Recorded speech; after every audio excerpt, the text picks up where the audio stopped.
আজকের এই ক্লাসে আমরা ভারতীয় শাস্ত্রীয় নৃত্য অর্থাৎ ইন্ডিয়ান ক্লাসিক্যাল ড্যান্স এই টপিকটা সম্পূর্ণ আলোচনা করব। ভারতীয় classical dance, Indian classical dance এই টপিকটি কিন্তু সেন্ট্রাল, স্টেট বিভিন্ন সরকারি চাকরি পরীক্ষার জন্য কিন্তু অত্যন্ত গুরুত্বপূর্ণ। এখান থেকে কিন্তু প্রতি বছর প্রতি পরীক্ষায় কিন্তু একটা না একটা প্রশ্ন থাকেই। ঠিক আছে? তো আমি তোমাদের আজকে সম্পূর্ণটা আলোচনা করে দেব। এখান থেকে কি প্রশ্ন হতে পারে সেটাও বলব। আর আজকের ক্লাসটা আমি মূল টার্গেট করছি WBSSC গ্রুপ সি এবং গ্রুপ ডি যে পরীক্ষা আপকামিং রয়েছে, মানে 2026 সালে যদি বলি তাহলে কিন্তু WBSSC গ্রুপ সি এবং গ্রুপ ডি পরীক্ষায় কিন্তু সবার প্রথমে রয়েছে। পশ্চিমবঙ্গের কথা বলছি আমি, মানে স্টেট এক্সাম। তো সেই পরীক্ষাকে টার্গেট করে কিন্তু আজকের এই ক্লাসটা মূলত। তবে এই ক্লাসটা কিন্তু পরবর্তী যে তোমাদের কেপি, WBP এসব পরীক্ষাগুলো রয়েছে বা আপকামিং ক্লার্কশিপ, মিসেলেনিয়াস যেই ভ্যাকেন্সিগুলো বেরোবে তার জন্য কিন্তু গুরুত্বপূর্ণ হবে। ঠিক আছে? তো আজকে সম্পূর্ণ ইন্ডিয়ান ক্লাসিক্যাল ডান্সটা আলোচনা করব। আ ক্লাসটা শুরু করার আগে তোমাদের বলি, আমি কিন্তু তোমাদের WBSSC গ্রুপ সি এবং গ্রুপ ডির জন্য 1000 প্লাস স্ট্যাটিক জিকের একটা ক্লাস শুরু করেছি। সেটা কিন্তু অবশ্যই দেখে এসো, তার লিঙ্ক ডেসক্রিপশনে পেয়ে যাবে। অলরেডি কিন্তু আমি অনেকগুলো ক্লাস দিয়েছি। তোমরা কিন্তু সেগুলো দেখে নিতে পারো। সেগুলো দেখলে তোমাদের কিন্তু অনেকটাই তোমরা লাভবান হবে। তাছাড়া কিন্তু তোমাদের আমি ইতিহাস, ভূগোল মানে জিকের আরকি যেই সমস্ত সাবজেক্টগুলো রয়েছে জিকেতে, সেগুলো থেকে যে গুরুত্বপূর্ণ টপিকগুলো রয়েছে সেখানে সেই টপিকগুলো আমি আ প্রশ্ন উত্তরের মাধ্যমে কিন্তু সম্পূর্ণ কভার করেছি। পরিষ্কার? তো সেই ক্লাসগুলো তোমরা যদি দেখো তাহলে কিন্তু তোমরা অনেকটাই কিন্তু বুঝতে পারবে। একটু বড় করে নিই ব্যাপারটা, ঠিক আছে। ১ সেকেন্ড, বড় হচ্ছে এবার ঠিক আছে। তো সেই ক্লাসগুলো কিন্তু অবশ্যই করে আসো। ঠিক আছে? তো আজকের ক্লাসটা শুরু করছি। বেশি একদম বড় করব না, একদম কথা বাড়াবো না। সোজাসুজি কিন্তু মূল আলোচনায় চলে আসছি দেখো। আজকে এটা কিন্তু সম্পূর্ণ থিওরি বেসড হবে। তোমরা যদি আমাদের ক্লাস দেখো তাহলে বুঝতে পারবে যে আমাদের ক্লাসগুলো কতটা গুরুত্বপূর্ণ। দেখো, শুরু করছি দেখো। ১ম এ ভূমিকা দেখো, ভারতের শাস্ত্রীয় নৃত্য অর্থাৎ ক্লাসিক্যাল ড্যান্স অফ ইন্ডিয়া। এটার উৎপত্তি কোথা থেকে হয়? উৎপত্তি ভারতমুনির নাট্যশাস্ত্র থেকে। পরীক্ষায় এটা দিতে পারে যে নাট্যশাস্ত্র কার রচনা? উত্তর ভারতমুনি। আর এই যে নাট্যশাস্ত্র এটাকে কিন্তু পঞ্চম বেদও বলা হয়। এটাও কিন্তু মনে রাখবে। এবার যদি বলি আমাদের ভারতে কটা শাস্ত্রীয় নৃত্য অর্থাৎ কটা ক্লাসিক্যাল ড্যান্স রয়েছে? যদি বলি সঙ্গীত নাটক একাডেমি অনুসারে তাহলে কিন্তু ৮ খানা রয়েছে ক্লাসিক্যাল ড্যান্স অর্থাৎ শাস্ত্রীয় নৃত্য। যদি প্রশ্ন কিন্তু একটু ঘুরিয়ে দিতে পারে, আমাদের যে ভারত সরকারের যে সংস্কৃতি মন্ত্রক আছে, সেই মন্ত্রক কিন্তু ছৌ যে নাচটা রয়েছে, ছৌ নাচ সেটাকেও কিন্তু শাস্ত্রীয় নৃত্যের মর্যাদা দিয়েছে। অর্থাৎ টোটাল ৯ টি। যদি জিজ্ঞেস করে যে ভারতীয় যদি কিছু না বলে, যদি কোনোটা উল্লেখ না করে যে সঙ্গীত নাটক একাডেমি বা সংস্কৃতি মন্ত্রক, কোনোটাই যদি উল্লেখ না করে তাহলে কিন্তু ৮ টা হবে। যদি উল্লেখ করে দেয় যে সংস্কৃত মন্ত্রক অনুযায়ী তাহলে কিন্তু ৯ টা হবে। এবং মনে রাখবে যে সংস্কৃত মন্ত্রক কিন্তু এই যে ছৌ, ছৌ নাচ তোমরা অনেকেই জানো। ছৌ নাচটাকে কিন্তু শাস্ত্রীয় নৃত্যের মর্যাদা দিয়েছে। টোটাল ৯ টা। ঠিক আছে? এবং এই নৃত্যের ২ টি প্রধান দিক কি? একটা হচ্ছে লাস্য আর একটা হচ্ছে তাণ্ডব। এটা কিন্তু মনে রাখবে। ঠিক আছে? দেখো, পশ্চিমবঙ্গের পরীক্ষা বা এই ধরনের পরীক্ষায় কিন্তু অতটা ডেপথে জিজ্ঞেস করে না। এখানে মূল তোমাদের কিন্তু যদি বলি যে এই ক্লাসিক্যাল ড্যান্সে কি জিজ্ঞেস করতে পারে? এখান থেকে মূলত যে ক্লাসিক্যাল ড্যান্স, কোন ক্লাসিক্যাল ড্যান্স কোন স্টেটের সেটা জিজ্ঞেস করবে, বা কোনো একটা ব্যক্তিত্বের নাম বা কোনো একটা শিল্পীর নাম দিয়ে বলবে যে ইনি কোন ক্লাসিক্যাল ড্যান্সের সাথে জড়িত। এটা কিন্তু দেবে। ঠিক আছে? তো এই প্রশ্নগুলি কিন্তু পশ্চিমবঙ্গের পরীক্ষায় বেশি হয়। মানে এই প্রশ্নই দেয়। সেন্ট্রালের পরীক্ষায় যে একটু ডেপথ জিজ্ঞেস করে। তো আমি কিন্তু যেহেতু তোমাদের WBSSC গ্রুপ সি এবং গ্রুপ ডি এবং WBP, কেপি এই সমস্ত পরীক্ষার দিকে নজর রেখে এই সেশনটা নিচ্ছি। সেক্ষেত্রে আমি ওই সমস্ত পরীক্ষায় যে সমস্ত জিজ্ঞেস করে সেগুলোই দিয়েছি। এক্সট্রা একদম ভরে দিইনি। যেগুলো দরকার ততটাই দিয়েছি। ঠিক আছে? ১ম এ চলে আসছি ভারতনাট্যম। দেখো, ভারতনাট্যম। ভারতনাট্যম যদি বলি কোথাকার আ ক্লাসিক্যাল ডান্স? এটা কিন্তু তামিলনাড়ু। এটা কিন্তু মনে রাখবে। তামিলনাড়ুর কিন্তু ক্লাসিক্যাল ডান্স ভারতনাট্যম। এটা খুব গুরুত্বপূর্ণ। তারপর দেখো, এটি ভারতের প্রাচীনতম শাস্ত্রীয় নৃত্য। খুবই একটা কিন্তু গুরুত্বপূর্ণ ফ্যাক্ট। এটা কিন্তু পরীক্ষায় দেওয়া হয় পশ্চিমবঙ্গের পরীক্ষায়, এবং এটি কিন্তু মন্দিরের দেবদাসীদের দ্বারা শুরু হয়েছিল বলে একে সাদিরাট্টাম বা দাসিয়াট্টামও বলা হয়। বৈশিষ্ট্য, এটি হচ্ছে মূল একক নৃত্য, মানে একা, একা ড্যান্স করা হয়। এজন্য এটাকে একারিহার্য বলা হয়। ঠিক আছে? মানে একা, একা নাচ করা হয় এজন্য একারিহার্য বলা হয়। এগুলো কিন্তু পরীক্ষায় দেয় যে ভারতের প্রাচীনতম শাস্ত্রীয় নৃত্য হচ্ছে ভারতনাট্যম। মন্দিরের দেবদাসীরা করে বলে মানে শুরু হয়েছিল, এর জন্য এটার নাম হচ্ছে সাদিরাট্টাম বা দাসিয়াট্টামও বলা হয় একে, এবং একে একারিহার্য বলা হয়। কেন? কারণ এটা কিন্তু একক নৃত্য, মানে একা, একা নাচ করা হয়। চলে আসি দেখো, নেক্সট দেখো, বিখ্যাত শিল্পী রুক্মিণী দেবী অরণ্ডালে। ইনি ১ম নারী যিনি রাজ্যসভায় মনোনীত হয়েছিলেন। এটা খুব গুরুত্বপূর্ণ। তিনি কলাক্ষেত্র তার কলাক্ষেত্র ফাউন্ডেশন প্রতিষ্ঠা করেন। এত ডেপথে জিজ্ঞেস করবে না, তো আমি দিয়েছি। যদি একটু প্রশ্ন লেভেল হাই করে তোমরা দেখেছো। এই বছর ডাব্লিউবিপি এবং কেপি যে পরীক্ষাগুলো হয়েছে প্রিলি পরীক্ষা, সেখানে কিন্তু প্রশ্নের লেভেলটা একটু হাই ছিল। সেক্ষেত্রে একটুখানি জিজ্ঞেস করি, বেশি ডেপথ না, একটু যতটা দরকার করে দিচ্ছি। সোনাল মানসিং কনিষ্ঠতম শিল্পী হিসেবে পদ্মভূষণ পায় 2003 সালে। এটা কিন্তু গুরুত্বপূর্ণ। এবং অন্যান্য গুরুত্বপূর্ণ যে সমস্ত শিল্পীরা রয়েছেন এই নৃত্যের সাথে অর্থাৎ ভারতনাট্যমের সাথে বলে দিই। যামিনী কৃষ্ণমূর্তি খুব গুরুত্বপূর্ণ। মৃণালিনী সারাভাই এটাও খুবই গুরুত্বপূর্ণ ইনি। পদ্মা সুব্রমণিয়াম, বালা সরস্বতী, মালবিকা সারক্কাই, আরামেল ভেল্লি, বিজয়ন্তী মালা, লীলা স্যামসং, শান্তারাও, সিবি চন্দ্রশেখর। এই যে নামগুলো এগুলো এখান থেকে কিন্তু প্রশ্ন দেবেই দেবে। ঠিক আছে? এই নামগুলো কিন্তু তোমাদের ভালো করে মনে রাখতে হবে। ঠিক আছে? পশ্চিমবঙ্গের মূল পরীক্ষায় যে দুটোই দেয় যে এখন। এটা প্রথম যে দুটো পয়েন্ট বললাম এই দুটো থেকে দেবে। কারণ ভারতনাট্যম থেকে দেয়। তারপরে যে ভারতনাট্যম কোথাকার ডান্স এবং এই যে কোন শিল্পী জড়িত এগুলো কিন্তু মনে রাখতে হবে। নেক্সট চলে আসি আমি দেখি কত্থক। দেখো কত্থকে দেখো, কত্থক কোথাকার? কত্থক হচ্ছে উত্তরপ্রদেশের। কত্থক শব্দের অর্থ কি? গল্প বলার। একটি ভোক্তাদের সময় জনপ্রিয় হয়, এটা ভালো করে দেখবে। এই বৈশিষ্ট্য কি? এটি পায়ের কাজ, ওটা ফুটওয়ার্ক এবং চক্করের স্পিনসের জন্য বিখ্যাত, মানে ঘোড়া যেরকম। ঠিক আছে? তোমরা জানো তোমরা। এর এর বেশি কিছু পড়ার দরকার নেই এই পরীক্ষার জন্য। দেখো এখানে বিশিষ্ট শিল্প কারা আছে শিল্পী? পণ্ডিত বিরজু মহারাজ সবথেকে বেশি গুরুত্বপূর্ণ এবং তিনি কিন্তু কালকা বিদ্যাধীন ঘরানার প্রধান। এটাও কিন্তু মনে রাখবে, এখান থেকে কিন্তু প্রশ্ন দেয়। তিনি পদ্মভূষণ ফিল্মফেয়ার অ্যাওয়ার্ড পেয়েছেন। এটা কত সালে আছে সেটা একবার তোমাদের দেখতে হবে। যদি এখানে দিইনি আমি, তবে তোমাদের আমি ওই 1000+ স্ট্র্যাটেজিকের যে সিরিজটা করেছি সেখানে কিন্তু সমস্ত কিছু বলে দিয়েছি। সেই সিরিজটা অবশ্যই ফলো করো। তারপর আরও কিছু গুরুত্বপূর্ণ আমরা শিল্পীদের নাম দেখে নিই।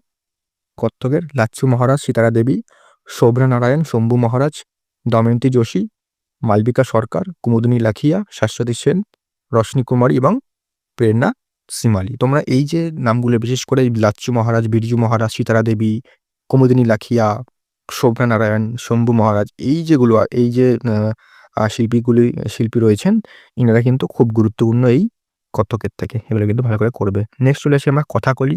কথাকলি কোথাকার ডান্স? কথাকলি কিন্তু কেরালার শাস্ত্রীয় নৃত্য। এটি একটি নৃত্য নাটক। মূলত কি রামায়ণ ও মহাভারতের কাহিনী বর্ণিত হয়। এটা কিন্তু দেয় পরীক্ষায়। মানে কোন ক্লাসিক্যাল ডান্সে রামায়ণ এবং মহাভারতের কাহিনী বর্ণিত হয়? উত্তর হবে কথাকলি। বৈশিষ্ট্য বিশাল মেকআপ ও পোশাক ও রংধনুতে চরিত্র বোঝানো হয়। আমি ছবি দিইনি, কারণ ছবি যখন দিয়েছিলাম একটু কপিরাইটের সমস্যা হয়েছিল, এই জন্য ছবিটা দিইনি আমি। তোমরা অনেকে দেখেছো কথাকলি ডান্স। মুখে কালার করা হয়, আ নাচ করা হয়। তোমরা একটুখানি যদি গুগলে কথাকলি সার্চ করো তাহলে কিন্তু বুঝতে পারবে। অনেকে আশা করি দেখেছো। বিখ্যাত শিল্পী কারা আছেন? ভিএন মেনন কথাকলি পুনর্জীবিত করেন। এটা কিন্তু খুব গুরুত্বপূর্ণ। তারপরে কলামণ্ডলম গোপী, রীতা গাঙ্গুলি, ভিএন মেনন দুবার হয়ে গেছে, যাই হোক। গুরু কুঞ্চুকুরুপ খুব গুরুত্বপূর্ণ। তারপরে কৃষ্ণন নায়ার, কট্টাকল শিবরামন খুব গুরুত্বপূর্ণ এবং উদয় শঙ্কর। ইনি কিন্তু ফিউশন ড্যান্সের করেছিলেন। ঠিক আছে? এগুলো কিন্তু মনে রাখবে। তো এগুলো কিন্তু খুব গুরুত্বপূর্ণ। পরবর্তী প্রশ্নে যাওয়ার আগে তোমাদের একটু ছোট্ট করে একটা জিনিস বলে দিই। দেখো আমরা যে 1000+ স্ট্র্যাটেজিকের ক্লাসগুলো করেছি তার কিন্তু একটা ই-বুক তৈরি করেছি। তোমরা কিন্তু ই-বুক যারা নিতে চাও তারা কিন্তু অবশ্যই দেখো স্ট্র্যাটেজিকের ই-বুক পাবে তোমরা। হিস্ট্রি, মডার্ন এই এনশিয়েন্ট, মিডিয়েভাল অ্যান্ড মডার্ন, মানে প্রাচীন, মধ্য এবং আধুনিক। তিনখানা ইতিহাসের 3টে ভাগেরই digital notes, polity digital notes এবং ভূগোল। এই 3টে ডিজিটাল নোটস কিন্তু অ্যাভেলেবেল রয়েছে, মানে 4টে, টোটাল 4টে। এখানে কিন্তু তোমরা এই যে ডিজিটাল নোটসগুলো এগুলো কিন্তু সম্পূর্ণ প্রশ্ন উত্তর এবং তথ্য দিয়ে ভরে করানো হয়েছে। প্রত্যেক অধ্যায় থেকে গুরুত্বপূর্ণ প্রশ্ন উত্তর, কিছু ওয়ান লাইনার প্রশ্ন উত্তর এবং তার সাথে কিন্তু 4-5টা করে তথ্য দিয়ে সম্পূর্ণ কভার করা হয়েছে। তোমরা যদি পরীক্ষার আগে এগুলো রিভিশন করো, এবং এগুলো কিন্তু একদম প্রিন্টেবল, তোমরা চাইলে প্রিন্টও করতে পারো, বেশি টাকা খরচা হবে না। একদম ছবি দিয়ে বা ডিজাইন দিয়ে ভরিয়ে দেওয়া হয়নি যাতে প্রিন্টে বেশি খরচা হয়। প্রিন্টে যাতে কম খরচা হয় সেদিকে নজর রেখে তৈরি করা হয়েছে। এবং এগুলো কিন্তু রিভিশন দেওয়ার জন্য একদম খুব গুরুত্বপূর্ণ। রিভিশন দেখো এখানে এই যে তোমরা যদি এগুলো নাও প্রত্যেকটাতেই তোমাদের প্র্যাকটিস হবে, প্রশ্ন প্র্যাকটিস হবে, প্লাস রিভিশন হবে, প্লাস কিন্তু তোমরা এক্সট্রা অনেক তথ্য জানতে পারবে। সব কিন্তু একই জায়গাতেই রয়েছে। এটা যখন তোমরা যারা নিতে চাও তারা কিন্তু এই নাম্বারটা যেটা রয়েছে এখানে কিন্তু মেসেজ করো। ঠিক আছে? আর এটা কিন্তু একদমই সবকটারই কম দামে, সবকটাই কিন্তু 100 টাকার কমের নিচে তোমরা দাম। তোমরা কিন্তু নিয়ে এগুলো কিন্তু প্র্যাকটিস করতে থাকো এখনই। ঠিক আছে? চলে আসছি পরবর্তী। দেখো একটু বড় করে নিই। হ্যাঁ, ঠিক আছে। দেখো তারপর হচ্ছে কি কুচিপুড়ি। কুচিপুড়ি কোথাকার? কুচিপুড়ি হচ্ছে অন্ধ্রপ্রদেশের। অন্ধ্রপ্রদেশের কুচিপুড়ি গ্রাম থেকে নামকরণ করা হয়েছে। এতে কিন্তু একটি গান এবং নাচের মিশ্রণ। পিতলের থালায় কিন্তু নাচ করা হয়। এটা তরঙ্গম এবং বিশেষ। মানে তরঙ্গম হচ্ছে একদম শেষে একটা পিতলের ব্রাস, একটা প্লেট মানে পিতলের থালা, এর উপরে কিন্তু ড্যান্স করা হয়। ঠিক আছে? এটা কিন্তু মনে রাখবে। তারপরে চলে এসে দেখো বিখ্যাত শিল্পী কারা আছে। যামিনী কৃষ্ণমূর্তি, আমি দেখলাম তিনি কিন্তু ভারতনাট্যম এবং কুচিপুড়ি উভয় ক্লাসিক্যাল ড্যান্সের শিল্পী। এগুলো কিন্তু মনে রাখবে। তার একটা আত্মজীবনী কি আছে? প্যাশন ফর ড্যান্স, এটাও কিন্তু পরীক্ষায় দেয়। তারপর রাধা রেড্ডি, বিজয়ন্তী কাশী, সত্যনারায়ণ, শোভা নাইডু, ভেম্পতি চিন্ন সত্যাম, এগুলো কিন্তু খুব গুরুত্বপূর্ণ। মাল্লিকা সারাবাই কিন্তু আমরা ভারতনাট্যমেও দেখেছি। তো এগুলো কিন্তু খুব গুরুত্বপূর্ণ, এগুলো কিন্তু অবশ্যই মনে রাখবে। নেক্সট চলে আসি ওড়িশি। ওড়িশি ক্ষেত্রে দেখো, ওড়িশি নাম শুনে বুঝতে পারছো ওড়িশা হবে। কোনার্ক সূর্য মন্দিরের ভাস্কর্যে নাচের ভঙ্গি দেখা যায়। বৈশিষ্ট্য হচ্ছে ত্রিভঙ্গ এবং ভঙ্গিতে এই নাচটা এর মানে ত্রিভঙ্গ হচ্ছে এই নাচের প্রধান বৈশিষ্ট্য। এটা কিন্তু মনে রাখবে। অর্থাৎ পরীক্ষায় দিতে পারে যে ত্রিভঙ্গ কোন নাচের সাথে জড়িত, এটা উত্তর হবে ওড়িশি। গুরুত্বপূর্ণ কি আছে? কেলুচরণ মহাপাত্র ওড়িশি নৃত্যকে বিলুপ্তির হাত থেকে বাঁচান তিনি, এবং তিনি প্রথম পদ্মভূষণ পান মানে ওড়িশি নাচ থেকে। তারপরে কে আছে? সংযুক্তা পানিগ্রাহী, মাধবী মুদগাল, তোমার সোনাল মানসিং, তিনি কিন্তু ওড়িশি প্লাস তোমার আমরা কি দেখলাম? সোনাল মানসিং ওড়িশি প্লাস ভারতনাট্যম দুটোর সাথে কিন্তু যুক্ত। কুমকুম মোহান্তি, সুজাতা মহাপাত্র, গুরু গঙ্গাধর প্রধান, এগুলো কিন্তু মনে রাখবে। মানে যত মোহান্তি আর মহাপাত্র সবই কিন্তু ওড়িশির সাথে জড়িত। এটা কিন্তু মাথায় রেখে তোমাদের কিন্তু মুখস্থ করতে একটু সুবিধা হবে। নেক্সট চলে এসে সাত্তারিয়া। সাত্তারিয়া কোথাকার ক্লাসিক্যাল ডান্স? এটা কিন্তু আসামের ক্লাসিক্যাল ডান্স। 2000 সালে এটি শাস্ত্রীয় নৃত্যের মর্যাদা পায়। সর্বশেষ সংযোজন মানে একদম শেষ সংযোজন হচ্ছে এটাই। 1500 শতকে মহান বৈষ্ণব সাধক মহাপুরুষ শঙ্করদেব এটি প্রবর্তন করেন। তারপরে বৈশিষ্ট্য কি এটা? এটা হচ্ছে অসমের বৈষ্ণব মঠ বা সত্তরতে চর্চা করা হয়। বিখ্যাত শিল্পী কারা আছেন? শঙ্করদেব প্রতিষ্ঠাতা যিনি গণকান্ত বরা, যতীন গোস্বামী খুব গুরুত্বপূর্ণ, যতীন গোস্বামী, শারদী সাইকিয়াও গুরুত্বপূর্ণ, গুরু ইন্দ্রাপি এবং পি বোরা, মণিকান্ত বোরা, অন্বেষা মহান্ত। আর একটা মিস হয়ে যেটা হচ্ছে গুরু বিপেন হাজারিকা, এটা কিন্তু মনে রাখবে। ঠিক আছে? নেক্সট দেখো মোহিনীআট্টম কোথাকার? মোহিনীআট্টম হচ্ছে কেরালার। দেখো একটা জিনিস মনে রাখবে যে কেরালার কিন্তু দুটো ক্লাসিক্যাল ডান্স, একটা হচ্ছে মোহিনীআট্টম, একটা হচ্ছে কথাকলি, এগুলো কিন্তু মনে রাখবে। মোহিনী হচ্ছে বিষ্ণুর মোহিনী রূপ থেকে এসছে এবং শুধুমাত্র মহিলাদের দ্বারা এটা কিন্তু পরিবেশিত হয়। মানে মোহিনীআট্টম শুধুমাত্র কিন্তু মহিলারাই পরিবেশন করেন। বৈশিষ্ট্য কি? সাদা বা ঘিয়ে রঙের শাড়ি ও সোনালী পাড়, মানে শাড়িটা হচ্ছে ঘিয়ে এবং পাড় হচ্ছে সোনালী। যারা মেয়ে তারা বুঝতে পারবে। দেখো বিশেষ এক সেকেন্ড, শিল্পীদের নাম একবার দেখে নিই আমরা। বিখ্যাত শিল্পী কারা আছে? সুনন্দা নায়ার, কনক রেলে, তারপর হচ্ছে কল্যাণকুট্টি আম্মা, এটা খুব গুরুত্বপূর্ণ, তাকে মোহিনীআট্টমের জননী বলা হয়। স্মিতা রঞ্জন, জয়প্রভা মেনন, গোপিকা বর্মা, পল্লবী কৃষ্ণন, রাধা দত্ত, এই সব কটা কিন্তু গুরুত্বপূর্ণ, এগুলো কিন্তু পরীক্ষায় বারবার এসছে। এবং আমাদের মণিপুরি, দেখো মণিপুরি তো নাম শুনে বুঝতে পারছো মণিপুরের ক্লাসিক্যাল ডান্স। এটার তারপর দেখো এটি হচ্ছে মূল রাধাকৃষ্ণের রাসলীলা কেন্দ্রিক, খুব গুরুত্বপূর্ণ, এটা মনে রাখবে। ড্রামের মতো বিশেষ পোশাক এবং মৃদঙ্গ ব্যবহার করা হয়। বিখ্যাত কি আছে? জাবেরি সিস্টার্স, দর্শন, নয়না, রঞ্জনা, সুবর্ণ, এগুলো কিন্তু মনে রাখবে নামগুলো।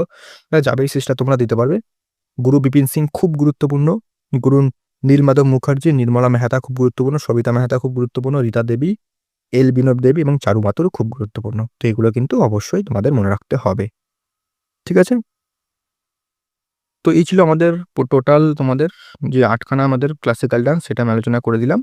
এগুলো কিন্তু অবশ্যই মনে রাখবে, এগুলো কিন্তু খুব গুরুত্বপূর্ণ। এখান থেকে প্রশ্ন অবশ্যই হয় পরীক্ষায়।